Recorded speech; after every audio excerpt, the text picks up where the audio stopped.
માળિયાડીના પીખોર ગામનો કોઝવેનો પુલ તણાયો તો પીખોર ગામમાંથી માંગરોળ સુધીના વાહન ચાલકો માટેનો સંપર્ક તૂટ્યો તો ગામના 60 થી વધુ ખેડૂતોને આવવા જવામાં ભારે મુશ્કેલી। પુલ નીચે પથ્થરો રાખી લોકો ખેતરો સુધી પહોંચે છે। ગામની તાત્કાલિક સમસ્યા રોડ રસ્તા કોઝવે રિપેર કરવામાં આવે તેવું ગામ લોકોની માંગ ઉઠી છે। જે કે સિંગુદર સાથે પ્રતાપસિંહ સુધિયા, માળિયા હાટીના।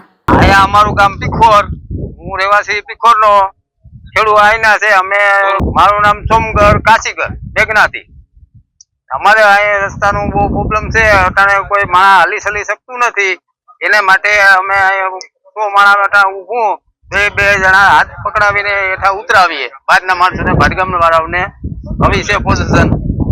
અમારે 50-60 ખેડૂત છે દાડીન માટેના અહીંના સ્થાનિક, એને અટાણે બધાને આને શું કરવું, વાવેતર કેમ કરવું, બી કેમ ઉગાડવું, ગાડી બંધ કેમ ઉગાડવા, પુલ તૂટી ગયા માટે આ બધી પોઝિશન આવી છે। તાત્કાલિક અમારી માંગણી એક છે કે આ પુલ રિપેર થાય એટલી જ, બીજી અમારી કઈ માંગણી નથી સરકાર પાસે। મારું નામ રાજેન્દ્રભાઈ રાણાભાઈ બાબરિયા, પીખોર ગામ મારું છે। આ ગામની અંદર નોરી નદીને કાંઠે આજે અહીંયા પુલ જે કોઝવે છે એ પાણીના હોવાથી બહુ જગતથી પાણી આવ્યું એટલે તૂટી ગયો છે। અહીંથી જતા બધા ખેડૂત છે, આજે 20-25 થી 30 ખેડૂતો છે, એનો રસ્તો છે અત્યારે, એની અંદર આજે ખેડૂતને વાવવાનું બાકી છે, વાવેતર બાકી છે, એટલે જેને દાણા હાથે બધું લઈ જવાનું હોય, વાવેતરની અંદર ગાડા છે, બળદ છે લઈ જવાનું હોય, કોઈ છોકરાને સ્કૂલે જવું હોય, આની સમસ્યા છે। એને તાત્કાલિક ને ધોરણે આ પુલનું કામ સરકાર કરે એવી આ ખેડૂતની બધાની માંગ છે। અહીંથી 3-4 ગામના રસ્તા છે, ભાટગામ છે, શિરોદર છે, સુલતાનપુર છે, અહીંથી લગતા ઘણા રસ્તા છે। આના માટે અમારા ગામની અંદર એટલા બધા ભેગા થયા છે અને તાત્કાલિક ને ધોરણે આ અમારું કામ મંજૂર થઈ જાય ગાયોગા એવી અમારી માંગ છે। હું પીખોર ગામનો રહીશ છું। અત્યારે હાલના તબકે પીખોર ગામની અંદર આ વરસાદ થયો ત્યારે એવી સમસ્યા ઊભી થઈ કે પાણી નોરી નદીમાં પૂર આવ્યું।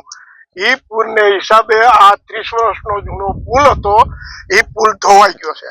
હવે સામેને કાંઠેમાં 60 થી 70 ખેડૂત પીખોરના છે।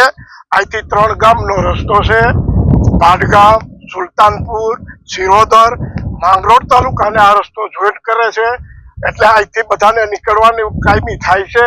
અને 60 ખેડૂત પીખોરના છે, એ સામે કાંઠે જમીન ધરાવે છે, એ અત્યારે એ લોકોને વાવણીનું વાવેતર કરવાને માટે જવાની કોઈ પણ રસ્તો રહ્યો નથી। એ લોકો વાડીઓની અંદર રહે છે। હવે અત્યારે એના છોકરાઓને ભણાવવાનું, પછી એ લોકોને કાયમી રેશન ને લેવા માટે ગામમાં આવવાનું, એ ક્યાંથી એને આવવું, ક્યાંથી જવું, કેમ જવું, એ બધું અત્યારે એને મુસીબત ઊભી થઈ છે। તો સરકારે આની અંદર ઇમરજન્સી ધોરણે તાત્કાલિક કોઈ પણ હિસાબે સહાય રૂપે આ પુલને ચાલુ રિપેર કરી અને ચાલુ કરવું જોઈએ, તો આ ગામની સમસ્યા અત્યારે પૂરી થાય એમ છે। ગામના અત્યારે 60 થી 70 લોકો અહીં ભેગા થયા છે, એ બધા અત્યારે હાજર જ છે। અત્યારે અહીંથી જવાની રસ્તો નથી, કોઈ ઉતરવું નથી। જે આની અંદર આગળ બતાવ્યું એ પુલ હાવ તૂટી ગયો છે, ઉતરી શકાય એમ નથી। જેવી આજથી વર્ષો પહેલા ઓજતની પરિસ્થિતિ થઈ હતી એવી પરિસ્થિતિ અહીં થઈ છે।